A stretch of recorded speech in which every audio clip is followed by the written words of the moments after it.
انا عارض نفسي للبيع ب5 مليون، عبد ذليل لاي حد يشتريني ويدفع فيها المبلغ ده. السلام عليكم، اهلا بيكم في فيديو جديد. سمعنا مع بعض دلوقتي شاب بيعرض نفسه للبيع ب5 مليون جنيه. لا حول ولا قوه الا بالله العظيم. الناس بدات تبيع نفسها. طبعا الراجل طالع بيتكلم وهو واثق ان محدش هيدفع فيه المبلغ ده. للاسف احنا ما نسواش المبلغ دوت. احنا مش لعيبه كوره ولا فنانين ولا ممثلين. الشخص العادي ملوش اي قيمه.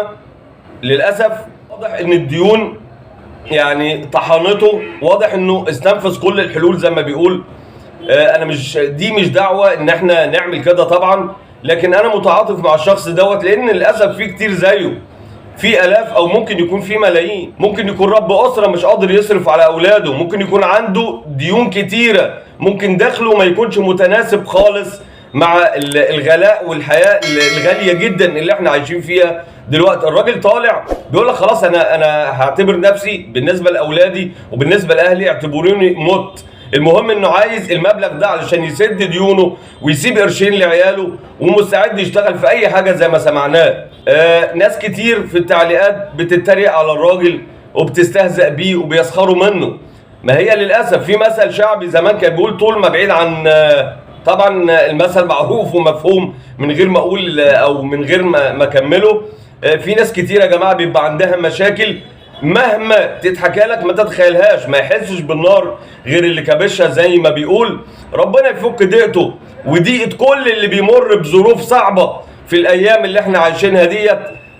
اللهم اني اعوذ بك من غلبة الدين وقهر الرجال. بلاش السخريه من المواقف اللي زي دي، حتى لو كلامه مش منطقي ومش هيحصل ومحدش هيشتريه ومحدش هيدفع فيه كده.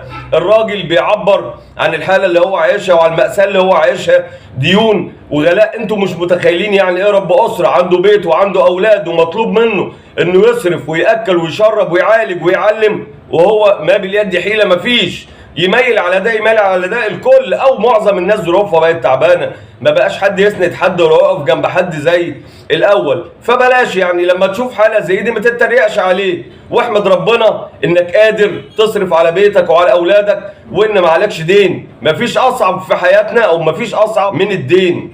فعلا قهر للرجال وذل. ربنا يفك كربه ويفك كربنا جميعا ويطلعنا من الدنيا دي على خير. انا مش هتكلم كتير ولا هطول كتير، لكن الحقيقه انا اللي ضايقني تعليقات بعض الناس وسخريه ناس كتير من الشخص دوت وتريقه. ويا لا اله الا الله، الكل بقى عنده ايمان دلوقتي. يا لا اله الا الله. يعني انا واحد من الناس، انا مش بشجع اللي هو بيعمله دوت، بس الراجل بيعبر بطريقه او باخرى عن الظروف اللي بيمر بيها. انما فكره ان البيع والكلام ده هي فكره مش منطقيه ومش هتحصل. هو الراجل يعني وصل لمرحله من اليأس انه بيقول لك انا هبيع نفسي، بيقول لك انا لو هبيع اعضائي الله اعلم بظروفه. وربنا يفك كربه وكربنا جميعا وطلعنا منها على خير وعلى وعد ان شاء الله في فيديو جديد. والسلام عليكم ورحمه الله وبركاته.